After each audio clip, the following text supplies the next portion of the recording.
Definición de polinomios. Antes de comenzar a realizar operaciones con polinomios, tenemos que definir qué es un polinomio, cómo se trabaja, cómo se presenta y cómo éste se clasifica.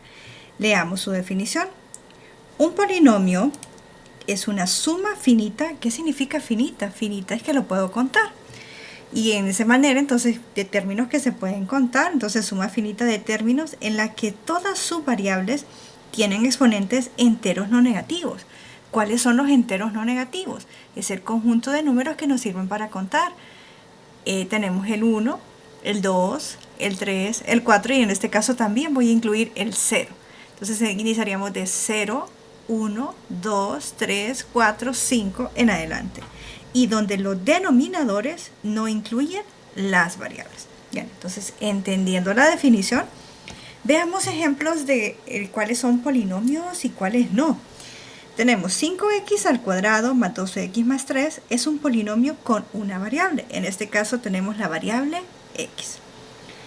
X al cuadrado por y más 6x más 1 es un polinomio que tiene dos variables. Ahora es posible que los polinomios tienen dos variables, ¿sí?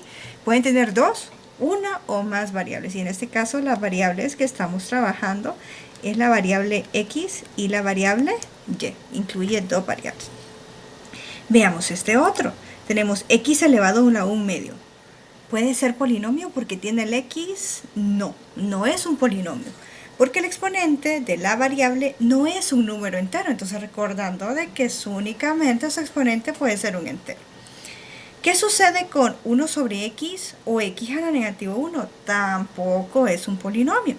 Porque el exponente de la variable tampoco es un número entero. Entonces, ¿qué sucede? Pero el 1 es un entero, no, pero en el caso 1 positivo sí, pero negativo no. ¿Y qué sucede si tengo 1 entre x más 2? Tampoco es un polinomio porque la variable se encuentra en el denominador. Y la definición me dice, no puede estar en el denominador y los exponentes solo pueden ser enteros no negativos o enteros positivos. Ahora, dentro de los polinomios debemos de entender que los signos positivos o negativos separan los términos de un polinomio. Entre cada uno de los términos voy a tener o el signo positivo o el signo negativo, nunca dos signos, únicamente uno, y tampoco puedo escribir un polinomio sin signos. ¿Qué significa eso? Por ejemplo, yo puedo decir que tengo 6x al cuadrado más 4x más 3, pero se fijan que solo lo dije y no lo escribí. Por lo tanto, si se escribe así, está incorrecto. Debe de incluir un signo, ya sea un signo positivo o un signo negativo. Y tampoco pueden ser los dos, únicamente es uno de ellos. Entonces, con ese cuidado, de entre cada término del polinomio, debe de incluir ya sea el signo positivo o el signo negativo. Bien, ya vimos esta primera parte definiendo lo que es un polinomio. Ahora, ¿cómo se identifican los polinomios? El término principal de un polinomio es el término del grado más alto. ¿Pero qué es eso de grado? El grado, chicos, es el exponente o la combinación de exponentes que generan el exponente más alto del polinomio. Y el coeficiente principal es el coeficiente del término principal. Bueno, entonces vamos a ver cómo es que se determina un ejercicio, cuáles son. Vamos a determinar el número de términos, el grado, el término principal y el coeficiente principal de cada polinomio. Veamos entonces este primer polinomio. Tenemos 3x a la 5 menos 7x al cuadrado más 8x menos 12. ¿Qué tenemos acá? Número de términos. 1, 2, 3, 4. ¿Se acuerdan lo que habíamos definido? Que es una suma finita. Así que por acá escribimos 4. Vamos con el grado del polinomio. El grado del polinomio es el exponente mayor. En este caso, nuestro exponente mayor es 5. Así que el grado del polinomio únicamente escribimos 5. ¿Cuál es el término principal? Recuerden que definimos primero la cantidad de términos. Un término, dos términos, tres términos y cuatro términos. El término principal es aquel que contiene el grado del polinomio. Así vamos a tener 3x a la 5. Y vean que dentro de eso tenemos la definición. El término principal de un polinomio es el término de grados más alto. Y el coeficiente principal es el coeficiente del término principal, que eso es lo que vamos a trabajar acá. Nuestro término principal entonces es el 3x a la 5. Por lo tanto, su coeficiente principal es el 3. Y así tenemos por acá. Y vemos que aquí hemos realizado nuestro ejercicio. Vamos con el siguiente. Pero ¿qué pasa cuando tengo combinación de dos variables? ¿Cómo determino el grado y el término principal? Bien, primero contemos la cantidad de términos que tenemos. 1, 2 y 3. Bien, entonces en este caso la cantidad de términos que tenemos, el número de términos son 3. Vamos a ver el grado. ¿Cómo se determina el grado cuando tenemos dos o tres variables? Lo que se hace es sumando los exponentes de cada una de las variables. Sumado, chicos. 2 más 4, que es igual a 6. Esta combinación nos da 6. Aquí tenemos 1 más 4, bueno, 1 más 3, perdón, que es igual a 4. Y acá tenemos, no olviden que toda variable que no tiene exponente visible siempre es 1. Y tenemos acá 1 más 4, pero más 2 más 4 es igual a 7. ¿Cuál combinación nos dio más alto, el valor más alto? En este caso, el 7. Eso significa que el grado de este polinomio va a ser igual a 7.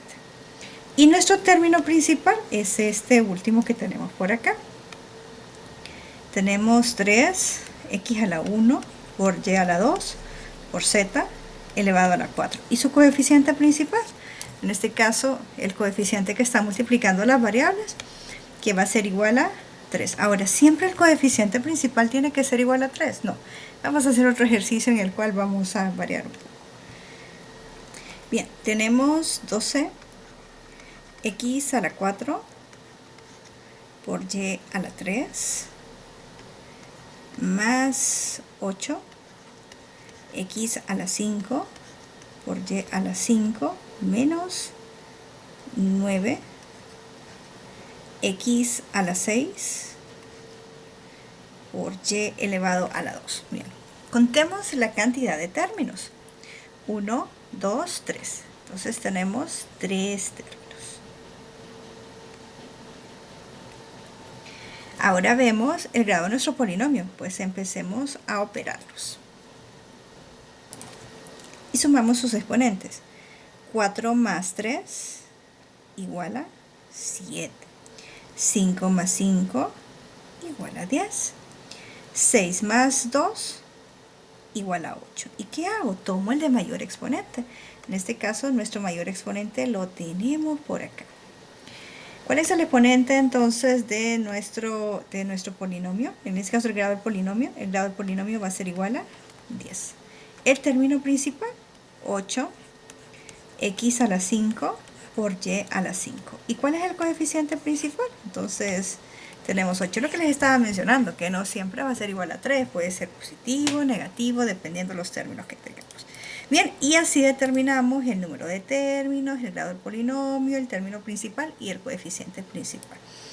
Seguimos definiendo entonces cómo es que se clasifican los polinomios. Y aquí es a donde vemos sus definiciones. Los polinomios se clasifican de acuerdo al número de términos que tiene. Y tenemos los prefijos griegos, mono, que significa 1, bi, que significa 2, y poli, que significa muchos. En el caso, entonces, para poder definir, y vamos a ver un par de ejemplos, ¿cómo le decimos al monomio? El monomio es un polinomio con un término. Puede ser como con un término que puede tener varias variables, ¿no? Como 4x al cuadrado, o 6x al cuadrado por y, o únicamente 3. ¿Y qué pasa si no tiene variables? De hecho, sí, este es el polinomio 0, chicos. Cuando solo tengo una constante, tengo un polinomio de grado 0. O puede ser menos 2 por x por y por z a la 5, o también otro polinomio de grado 0 que es 7. Y solo tiene un término nada más. Binomio, un polinomio con dos términos. X al cuadrado más 1, o 2x al cuadrado menos y, o 6x a la 3 menos 5y al cuadrado. Y tri es un polinomio con tres términos. X a la 3 más 6x menos 8, o x al cuadrado y menos 9x más y a la 2. En el caso de t, siempre generalizamos cuando decimos realizar operaciones con polinomios, pero vean que todas las definiciones dicen, es un polinomio, es un polinomio, es un polinomio. Pero ¿cómo llamamos a los que tienen más de 4 términos? De forma general los llamamos 4, así que cuando definamos, realicen operaciones con polinomios, pueden tener un monomio, un binomio, un trinomio o un polinomio, que es cuando tenemos muchos términos. Bien, entonces ahora nos vamos a realizar las operaciones de suma, resta, multiplicación y división de polinomios.